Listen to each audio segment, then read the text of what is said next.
lot of times guitar players, if there's no bass player, will fall into the thing where they just play a walking bass line and kind of try to comp at the same time a little bit. And it's a thing that guitar players do, but to me, I think the challenge of this situation is just to try to be a rhythm section as much as possible. Just make the soloist feel comfortable. Think about an arrangement, you know. We do this on the bridge, we do this on the A section, we do these changes.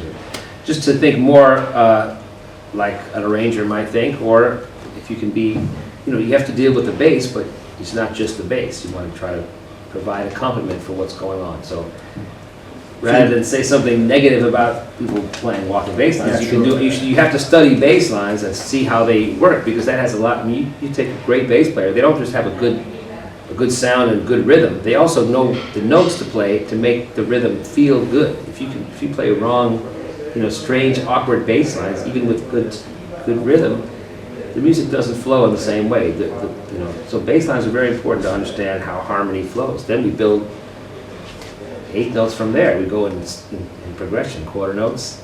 We should go into half notes and whole notes first, then quarter notes, 8 notes, you know, and then double timing is, now we're making the 8th notes more. It's just a subdivision, but understanding bass and walking bass lines is very important to understanding harmony.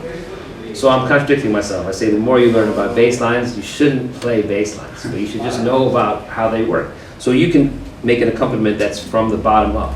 I'm trying to stay off the top strings if I can. So you have this area to solo, because we have the same sound. If you're playing behind a flute or something, you can play the same note and you won't be canceling them out. But I want to be sure that I'm in the right register so his sound can ring through. So I'm just thinking of the harmony and what it's doing.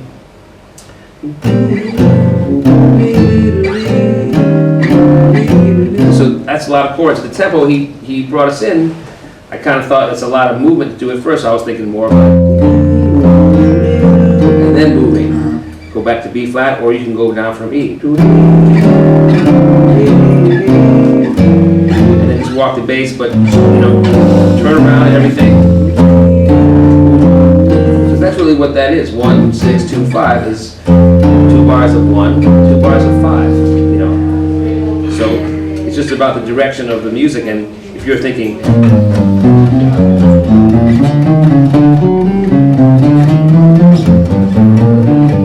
you're gonna probably at that tempo you're gonna have to do the same thing every time.